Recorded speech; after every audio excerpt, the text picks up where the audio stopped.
How you Yeah, doing, Abdullah? yeah, good. Thank you, Thomas. Yourself? Great, mate. Did you have a good Easter? It was good. It was very, very good. Yeah, A bit well, different than normal, but it was what did still you alright. do? Yeah, What still did you we do? made it. Spent time with the family. We Yeah. went for because I'm fortunate that my sisters live very close by. Yes. So they're all walking distance. So we went for a walk and spent time with them, or saw them. Didn't get to spend time with them. Yeah. Exchanged chocolates, and then that was about it. Really went for 2, 3 bushwalks with Carolina and my daughter as well. Yes. So that was interesting. Yeah. Bit different for me, but yeah, it was good. Very, very good. Yeah, we'll talk a little bit more about it later on. The reason I wanted to talk to you today was that after our discussion last week, I thought that maybe it's a good opportunity to have someone like you again to the forefront with other people, especially people who are outside our network, because what we want to do is to help people who are either looking for a new job now or insecure about the future, maybe to look at the example that we can be and follow the example and maybe dig deep and find the courage to do maybe something out of the norm. So let's start with our market here now. How are you finding the market right now? Look, it is a bit tougher, but things are still happening. So definitely, it's a bit harder to get deals across the line, but there's still people there that need to sell. There's still people there that need to buy. There's still people that need to rent property out and need to lease their property out. So it's still happening, but it's just a matter of now fine-tuning the questions that we're asking people and working with people that want to do business in the current climate. So that's a key factor for us, is looking for those people. That's one thing. And another thing is, I said a lot earlier today, I was talking to a few of the other fellow leaders in our network, and I feel for my business and the people within our team, we're in a fortunate position that, real estate's an industry that right now it's going to expose people for the work that they've done previously, and if they built relationships or not with their clients. So anyone that's been transactional over the last 5 years, they're not going to have past clients or referrals come to them right now. Yes. And right now in this current market, people are looking for someone they can trust. Yep. If they want to buy or sell a property, especially selling a property in the current climate, it's a very emotional situation. So they need to find someone that they can trust. And that's where I feel our team has excelled, because we've built genuine relationships with the people over the last 4 or 5 years and not just been transactional about it. Yes. So, that's helped us a lot. Right. So what would be some of the work that you've done lately? Like if you can give them an example or two. Okay, so the work that we've done lately is that we've been doing a lot of calling, but with just previous clients, a lot of calls from our buyer database and properties that we've sold over the last 12 months to find people that want to transact and do business right now. So that's for buyers. For sellers, it's literally just been staying in touch with the warm people we've already had in our pipeline, and then talking back to our past clients and also to, LAs that we've been out to. Yes. You and I, we spoke a little bit about some of those things that you did in marketing during the Christmas times, and she's fun, man. That's how I leave her alone. This is her home after all. Yeah, sorry So about that. all of that marketing starting to pay off now, isn't it? I mean, all these people who've done no marketing over the past few years, really, they're starting to pay very dearly for that. Yeah, absolutely. I agree. I think that, that's one thing that we've done really, really well over the last few years, is always done things for our past clients, our community. We've worked well with the community, with local schools, with local groups, and that's now starting to pay forward. Not that we did it with the intention of wanting anything in return, but just working alongside people has really helped. And that's gotten us to, what we're seeing today. So a lot of the times, we're getting people that are contacting us saying this person's struggling to find anything in the current market, because agents, there's a lot of our competitors that are asleep now. They're not really working hard, so they're not responding to genuine buyers or genuine inquiry. And that's where people are starting to push on and, pass our details over. So It's been good, very, very good. Yeah, actually, if anything, right now, everything is genuine. If the inquiring is quite genuine, right? They wouldn't do it otherwise. And also there's less wastage for agents, when you have like 10, 15 inquiries, well, you couldn't give a crap sometimes, not calling one or two back, but now you're calling everyone back. Yeah, that's right. Well, Thomas, I think right now that's a mindset to have as well, and especially with our team. Anyone that wants to talk to an agent right now, whether it be buying or selling their home, they want to do business. They are genuine about looking for something. No one's just, sticky beaking around, so to speak. Yeah. What if someone asked me a few questions here? One of the questions is, are the next few months a write-off for agents? No, definitely not. Definitely not. Look, you have to have, everyone's got a different perspective, and there's no right or wrong answer to how it is or what it's going to happen. But you can either look at it from two perspectives, and that's how I put it to my team. You can either lay the foundation out for the end of this crisis. So the work you put in now, you'll see that reward after and at the end, or you can look for instant work now. You can do a bit of both, sure, as well. Yeah. But, it's all about, the vision that you look at. And if people are writing off, right now, they're kidding themselves. Right now, people are at home. You can have genuine conversations with people. There's so many different ways you could, do business, or not even business, but cement your name for that future, for when this is all over and done with. Right, right. I mean, for me, it's really some kind of self-fulfilling prophecies, isn't it? If the ones who believe that it is going to be a write-off, well, it's going to be a write-off for them. And the ones that are believing that it's going to be a great time, well, it's a great time for them, isn't it? It's whatever you believe. That's 100% agree. Yep. Yeah. Another question I had here was, should people still consider buying or selling in the next few months, or should they hold off? That's a very interesting question, and I answer it with my own example. I'm selling right now, and I'll be buying right now. Right. So it doesn't matter whether, what is happening in the world. People still need to sell. People still need to buy. And if you sell in this market and buy in this market, the changeover isn't, it doesn't matter.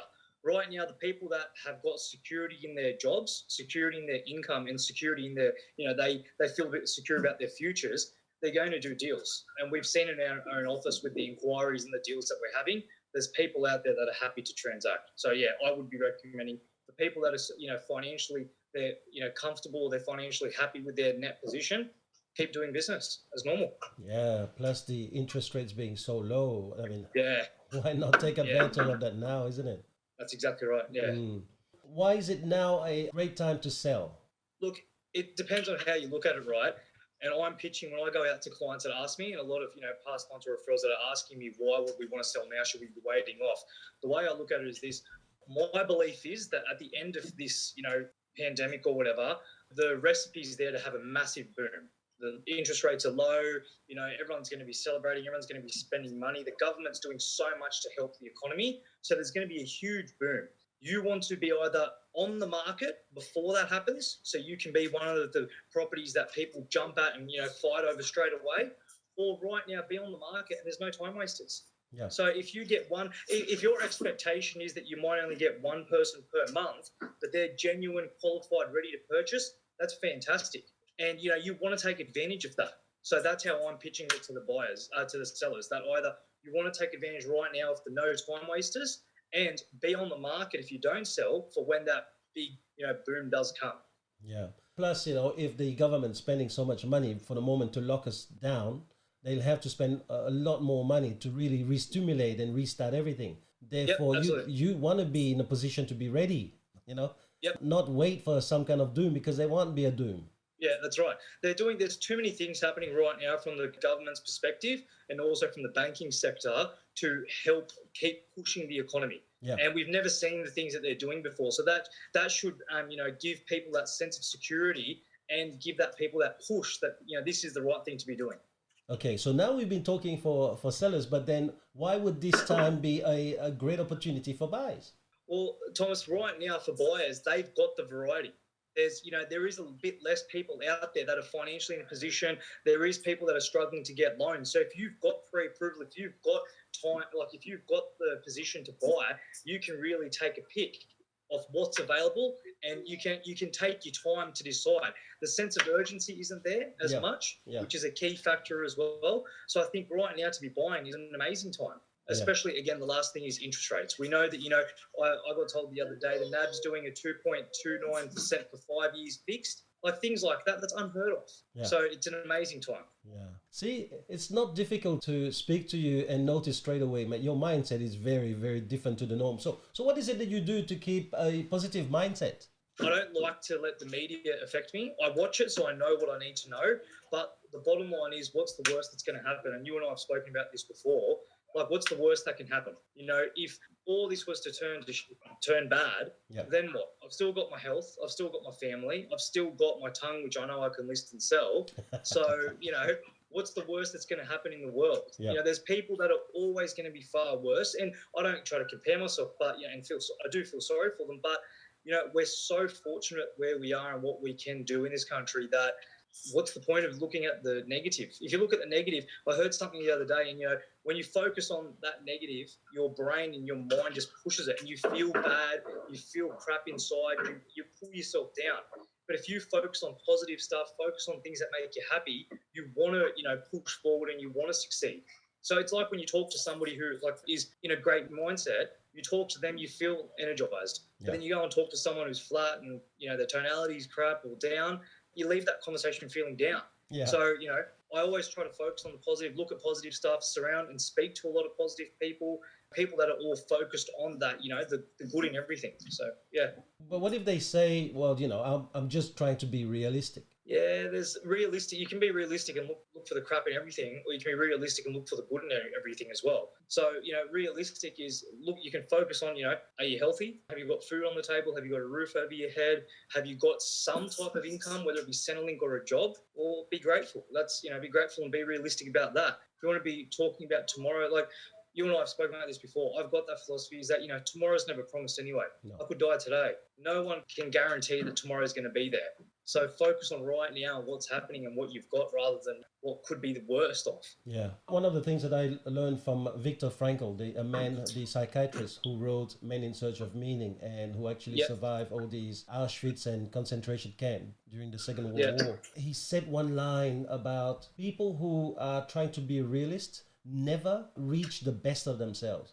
Because what happened is that when you're being realistic, that's where you set the bar. And as we do know, human beings very rarely reach the bar they set. And so if you want to reach that highest level in yourself, you have to be highly optimistic. Because when you're highly optimistic, you raise that bar. And then you can go not only reach the level of being realistic, but even go higher. And I thought, that's why in life, you can't be a realist. You have to be an optimist because wherever you land, it's going to be a higher ground. Yeah, I agree. Like, it's interesting times. People always say to me, you always try to fight. Like, even if it's going bad, you've got that mentality where you just want to keep going, going, going. And, I believe there's only two ways. You either fight or, you're in fight mode or in fear mode. Now, when you're in fear mode, especially if you've got a business, you've got people that look up to you or rely on you, if you are in that fear mode, people can feel it and they see it. And it's just going to drag all of them down as well. Yeah. Whereas if, I said to my team the other day, God forbid, and God forbid, it won't happen, especially with my business. But if we were to go down, I'd rather go down with my team in the trenches fighting than go down on the sideline being a little girl. Like, nothing wrong with being a little girl, but as in like being a little bitch, excuse French. Yeah. I'd rather give it 110%. Yeah, sure, yeah. But I'd want to give it 110% and make sure that if this was the end of something, that I gave it my all and I couldn't give it any more. Yeah. Because otherwise, what are you doing? Like, there's so much uncertainty and there's so many things that there's always variables and everything, but you might as well give it a good crack. You're only here once. Yeah. Now that you spoke about your team, how do you organize them these days? Most people are working from home, and most of the appointments are all happening from home. As like everyone's doing things from home. We're doing our Zoom meetings. We're just being, again, very, very clean with what we do and how we talk to people. So the team's KPIs are based on past clients and talking to people for now in the current market that want to do deals, but also cementing the foundation for after as well. And just being real with them, like just being honest with them. Like, everyone understands, like, working from home as, during this video, you can hear I've got my daughter, my wife, my dog. There's things that as a business owner you have to accept and understand. Yeah. And, whether they can aim to run at 100%, but they might only be able to because if they're, what's going on in the world at 80. Now, I've accepted that, but I'm making sure that I get 100% out of that 80%. Yes. And they're cool with that. They're adapting really well. I'm loving it because I truly believe that this is the leading to something big for the future and change for the future as well with, the innovation and technology. And I'm hoping that we start something here that we can carry off once this is all over where, people can do this like what you and I are doing right now, and we can continue this in the future and it doesn't affect the day-to-day business. Yeah, I'm sure you're having many more breakfasts with Amelia right now than ever before. Absolutely. Absolutely, mate. I've played Barbie that many times in the last couple of weeks. It's a joke. So, but, it's it's interesting because where like it might take an hour out of my day where I spend time with Amelia, but I can make up that hour so much easier now that it's so much more flexible, but it's doable still. Yes. And having the office there and having technology like an email here, a phone call here, sending something to Alicia, it hasn't affected at all. Yes. Clients haven't been affected, but the best thing is, the team, you can tell that they're not affected mentally. Like they can see that at the end of this, it's going to be great times. And that's what they're focusing on now and there. Yes. And that's what I believe that people need to be doing. And a lot of people aren't doing that. They're thinking just which is okay to think. They're thinking just, what can I get done today? What can I get done today? But don't forget that at the end of this is going to be some great times as well. Yeah. Just tell me, how does it work when you have a team at home? How do you really keep an eye on them? How do you work with them? Because a lot of people are probably thinking, oh, well, I can't check on them. I can't really do these things that I used to do when they were right in front of me. You need to have an element of trust, but then there's something else that you're doing, right? Yeah, look, I think one thing is I've always trusted my team. I believe that they're there to do a job. They don't just muck around. So I've always had that trust. Sure, it's hard that you can't just, say, oh, hey, how's your day and that sort of stuff. But instead, obviously for our business in Wisebury, you check their TCD, how's their diary going. At the end of the day, they're sending me their results. But they're sending, again, I'm happy with the KPIs that I've set. And during the day, every single person, I'm touching base with them. Every single team member I reckon I speak to at least 2-3 times a day, whether it's a call or a text. Right. A call or a text every single day. But it's not to say, what are you doing? Where are you up to? What's happening? It's, how's things? How's your appointment? Like you notice it in TCD. It's, you just got to adapt. But the big thing is, it is that trust thing that, we're all here on the same mission and we all have the same goals. And that's the best thing about it, that I 110% trust that we're all here and we understand what we're going through together. It's not one person by themselves. This isn't me, my interest, what's best for me. It's what's best collectively as a group. And that's all I need to do. That's all I need to rely on. Yeah. Apparently, from what you told me last time we spoke, they're actually more productive now, aren't they? Yeah. If you look at, if any of the Wisebury leaders jump on and have a look at their TCDs or want to have a look, buyer appointments right now are more than ever. There's more than ever. And these people are ready to buy right now. More than ever is happening right now from the comfort of people's houses. They're going into the office, getting the keys, showing the houses, going back. And it's happening. It's happening non-stop and they're happy. Yes. I'm happy. I'm seeing 5-6 appointments a day. Now, whether or not they're closing, they're doing deals, they're negotiating, that's all different sides of it. But they're taking out qualified people more than ever right now. And that makes me really happy to know. Yes. And that builds the trust, obviously, for me. Yep. How do you handle people who sometimes do feel down? Do you imagine like Jamil for 4-5 days not getting a result? That would kill the guy, wouldn't it? Yes and no, because yes and no, it does. And I had a team member recently call me about this. They actually said to me, I won't mention which one because I'm sure they're going to listen to this, but one of them actually said they're not getting any results, so they don't want me to pay them for a week or two. Wow. And I said to them, not a chance in hell, because I know the work you're putting in right now will pay off in the future, in 5-6 months, whatever it is, maybe 3 months. We could be out of this in 2 months. But if they truly believe, I reckon once a week, one of my team ring me saying, I'm trying my heart out, but I'm getting nowhere. I'm not getting the KPIs.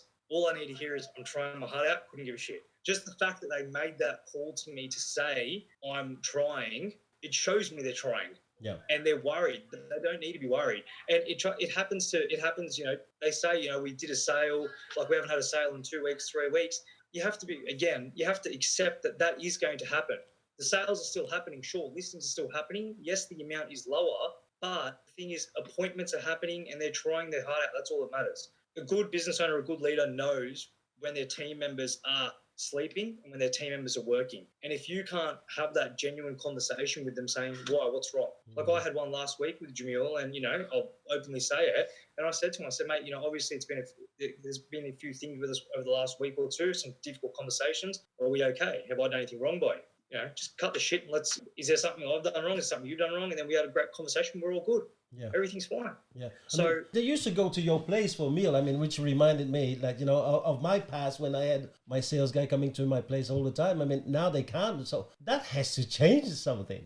It does and it doesn't. I still see them. I don't see them as much, obviously, just based on not being allowed to or whatnot. But look, dynamic changes anyway. With me getting older, Amelia getting older, like they still spend time together, which is the main thing. They're bonding. Sure, I miss out every now and then, but I've got my own responsibilities as well, and they understand that. Like before this all happened, I was spending time with them regularly. So it's all good. And, even recently before it got really strict, we had a team meeting at my place because I was at home before everyone else. And, Team AC plus a couple of other stuff, they came around. So it can still happen. But also the conversations that I have, I do it on Zoom meetings with everyone collectively. There's no secret or hidden agendas. Everyone knows what's going on and everyone knows where the business position is as well, not just financially, but, what our direction is. Everyone's chipping in together. That's the trust thing. They trust me, I trust them. Yeah, it all happened of a sudden. And I think that they really put us in a virtual lockdown, man. All day long, that when they're talking about all the fines that you get now for eating pizza in a car with a mate, and you're getting fined because you're having a barbecue on the beach, man, it scared the crap out of me. I won't move. Yeah. Oh, look, Thomas, it's scary, but you know what? Everyone that says to me, it's scary and this and this and this, it's just change and we're adapting to it. What's more scary, and God forbid it happens to anyone, but what's more scary? What's going on now? We're getting the COVID-19 and being one of the 6% of the world that could die from it. Yeah. There's a great recovery rate, great people that have the mild infections, but at the end of the day, it's only for our best interest. But there's so many activities that you can do still that don't involve it. Like, Carolina took me to a bushwalk the other day, 2.5 hours in the bush. I wouldn't do that. I'd never have done something like that. 2.5 hours. Mate, 2.5 hours. It's a hike. It's not even it's a hike like this and this and this and this with Amelia. And afterwards I thought to myself, I would never have done that because I lost phone reception. It was on the Easter long weekend. I lost phone reception 2-3 times. But these are the things, like, again, there's really crap things that come out of this, but there's some great things that are coming out of this too. Yeah, so I think the 2.5 hours, that's more than enough for me to self-isolate myself forever, mate. Yeah, it was hard. It was very hard. Well, just going back to the team, though, this is the best time for leaders to really train their team, isn't it? I mean, this is the best time to put more emphasis on training because the opportunity are less, therefore skill has to rise to meet the demand, Agreed. Yeah, agreed. Look, I regularly send my team probably every morning, every night. I'm sending them little snippets, little bits and pieces here and there. Something that's, if something happens to me, which I think is a very valuable lesson, I send it straight away, so that we can stay on top of our game. Scripts and dialogues to buyers. If I say something really good, I send it straight away because I truly believe that right now, like what you just said, skill has to increase. But I also know that the competition, over 70% of them are sleeping right now. Yeah. They're all on holiday mode or they're all in fear mode. So we can really take this up. Don't wake them up, man. Yeah, that's right. Let's talk a little bit about family time because, man, I reckon family is actually the big winner of this. Yep. How many people have not said to me, oh, man, family is number one in my life? And I see them take off at 7 a.m, never having breakfast with their kids, coming home when their kids are in bed. This has forced them to really live those values. Yeah, I agree. Look, Thomas, with me, I was one of them. I would leave. I didn't say that, all right? I didn't say that. I leave before this all happened. I would leave before they're awake. And most of the time, over, out of 7-day week, at least 4 days, I would get home and, Amelia would be asleep and Cara would be an hour and she'd want to go to bed too. So for me, this is a great time to be able to bond, not just with my wife, but with my daughter, like in ways that I never have. And it's opened my eyes. It's literally opened my eyes to doing things that, again, 1 hour here, 1 hour here. We talk about blockout times in our industry for prospecting or for calling or for appointments. A 1 hour blockout time in the morning to play with Amelia, whatever she wants to play. Then another 1 hour in the afternoon. I usually go for a scooter ride or a walk with her. It's game changing. It's life changing. And then Carol and I finish my work. We watch TV together in the afternoon or at night time. It honestly is a game changer. Yeah. And, I said this to you, I think last week, that, I can see this for the future very easily for everyone. Yes. This is going to be actually the new normal. Yeah, I'm excited. I hope it is.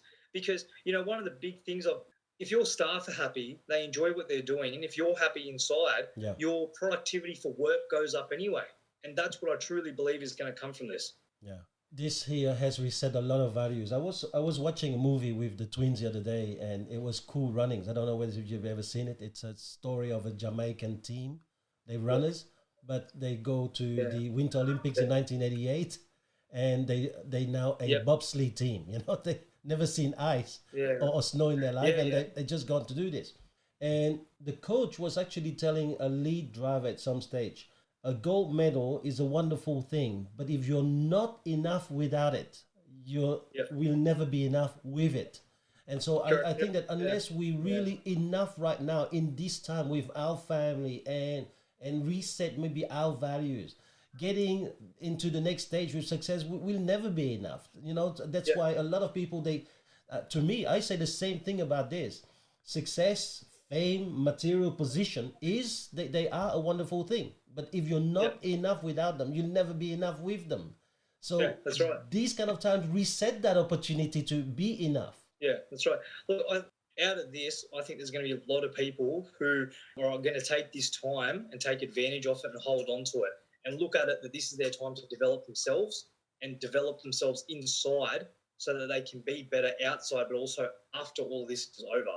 And it's going to be exciting to see. It's again, people are either going to fight through this or they're going to be scared and they're going to come out of this even worse. So Yeah. it's exciting. But now you're talking about leadership. So let's move on to that then now, because many of our leaders actually are now realizing that they've been well prepared. All these years of us doing leadership on themselves, leadership on self, on how to improve our own self, many of us have been quite nicely prepared for this moment. For Yep. me, it's you can't really fake it. You can't really fake it. There's people who are going out there, they preaching that they positive, they running around talking to people as if like they know how to run a show.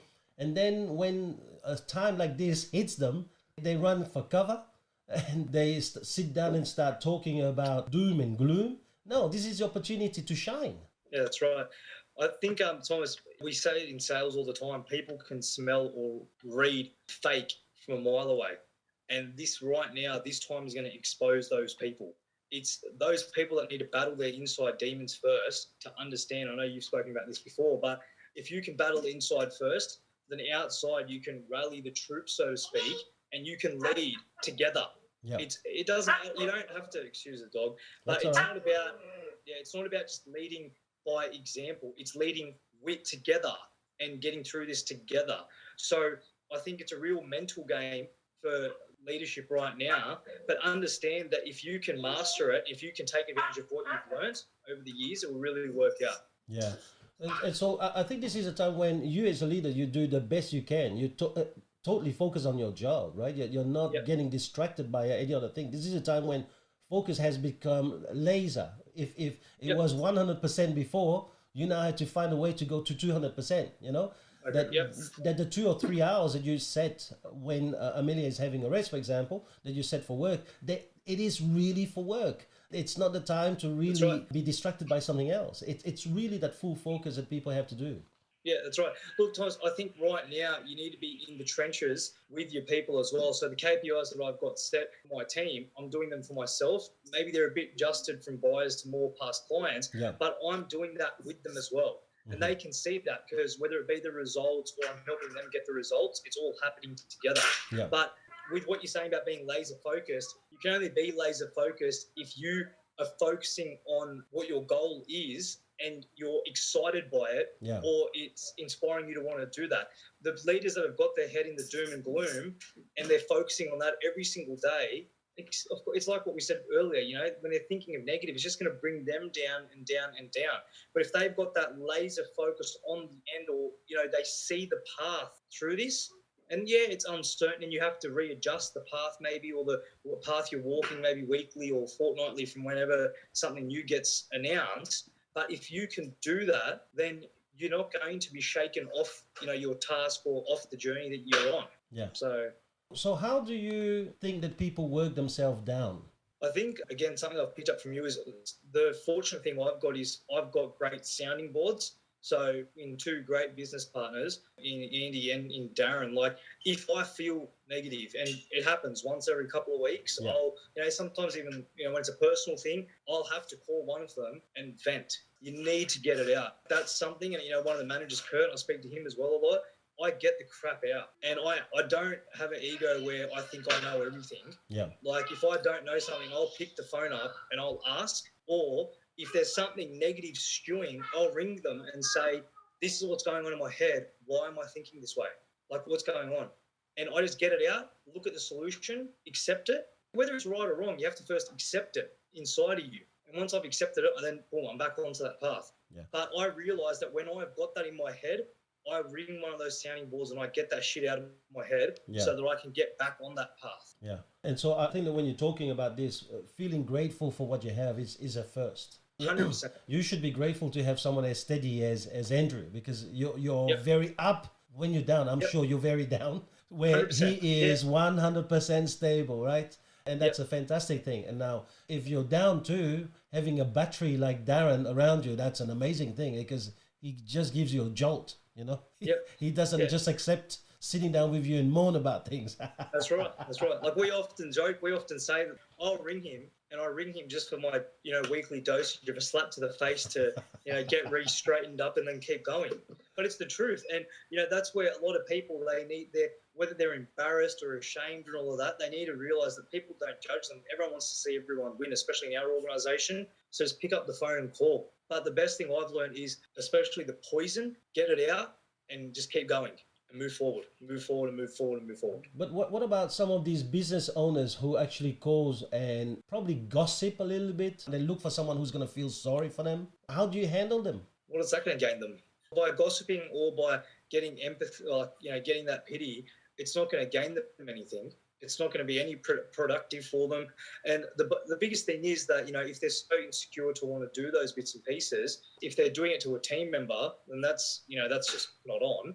But if they're doing it to another leader, the person that's listening, it's their responsibility to slap them in the line and, get back on the mission. Like, especially in a leadership role, whether it be a business owner or a sales manager, you haven't got time for that sort of stuff, for that negativity and that. Sure, there's conversations that you talk about and, not so much business related, but, the on the side convos, you can have them. But if they're bringing someone's state where you can see someone's mental state is down, you have to pick it up, because if you don't pick it up, then they're just going to drown and lose and lose and lose. And in the situation we're in, like I was only talking to someone this morning, another leader this morning, we're in this all together.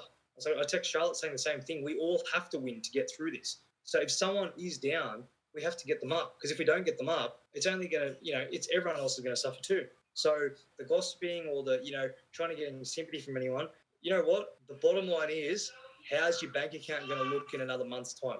How's that going to help you, your business, your team in another month? Yeah. Like, it's not going to achieve anything. So see what you can do to be productive. Yeah. What do you say to these guys who've been waiting on the sideline for the last 3 weeks just to rely on what's the $1,500 job keeper subsidy was going to do? And now it's come into law last week. I believe that, anyone who does that and sits down waiting for that to plan for their business is stupid. That's a stupid idea. If your business is profitable, you wouldn't need the damn subsidy plan, So why don't you just plan for a profitable business? Yeah, look, I think I said this earlier. I said this to our leaders and yourself 2 weeks ago. A lot of people, they have to accept that if they haven't done, and I said this earlier about being exposed for the work you've done.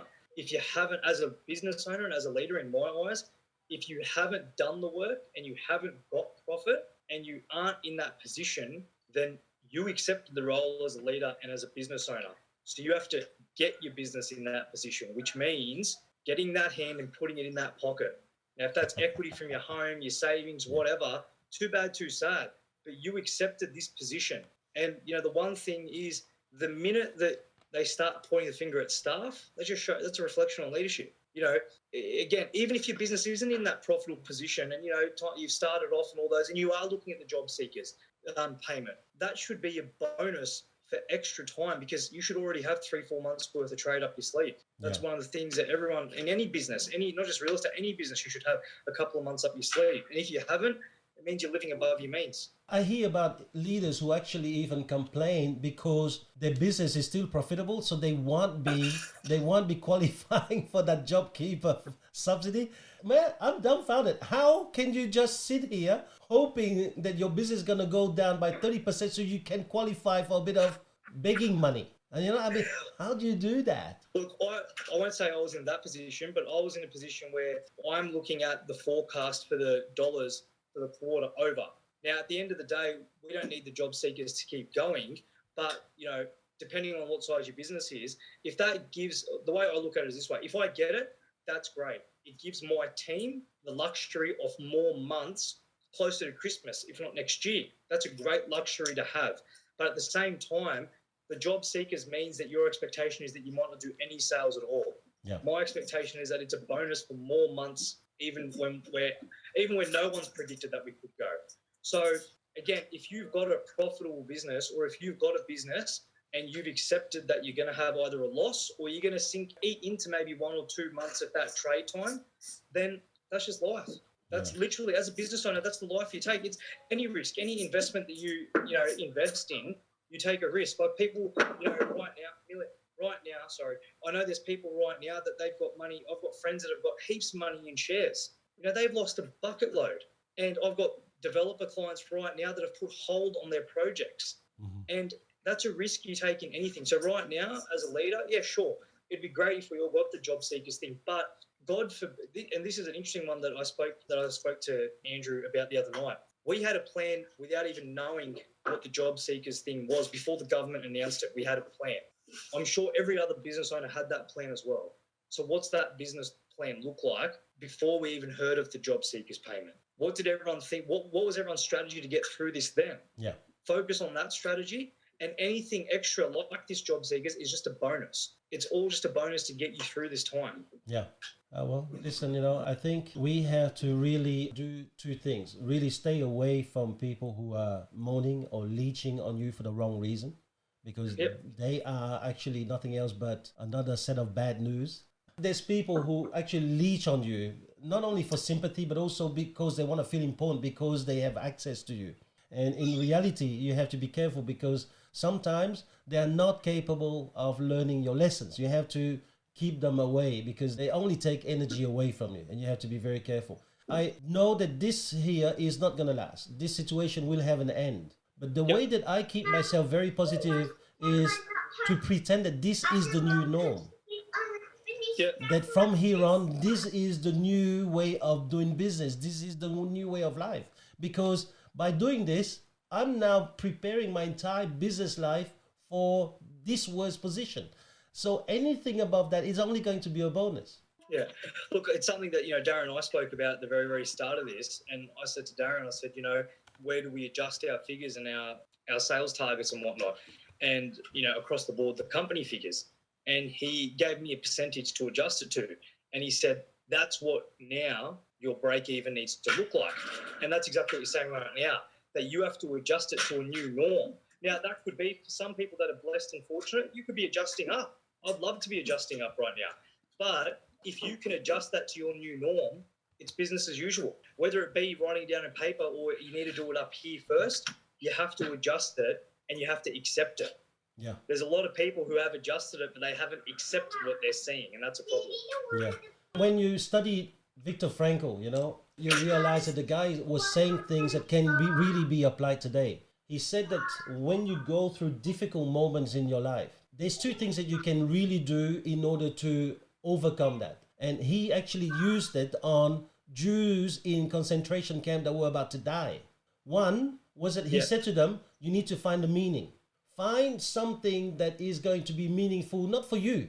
And I love that line that he said at some stage. Someone asked him, I think I'm going to just die. I'm going to commit suicide because I've got nothing else to expect from life. And he actually turned it around on them and he said to them, hold on, maybe you've got nothing else to expect from life. But do you ever ask yourself maybe that life has got something to expect from you? Yeah. And apparently it changed. He says, yes, what about you going out here one day and having grandchildren to relate the story that you've gone through? To tell them when everyone was running around scared, this is what I did with my team. This is how I got in the trenches and did things with them. So that was one way of doing it, which is to find a meaning that is so much more powerful than the coronavirus itself. The second thing that he said, if you really want to go through these kind of times, that is to find someone else to help. And right now, it is easier for guys like you to help a bunch of people around you, your team. Because when you help them and you make a difference into them, that gives you a meaning to be stronger for yourself. Yeah, agree. Thomas, I 100% agree, especially that second point that you were saying that, especially being a leader, when you can see the other people that you're helping and you can see that they're keen, they're hungry, they want to get through this with you, it inspires you to want to do more and it wants you to push forward. But when you don't have that and everyone's down and you're down as well, that's when you have to mentally accept that you're the leader. You have to bring this all up. Sure, it's great to have a great team to help you come up. But even if the team isn't there, you have to be that person when you're the business owner or leader to bring everyone up.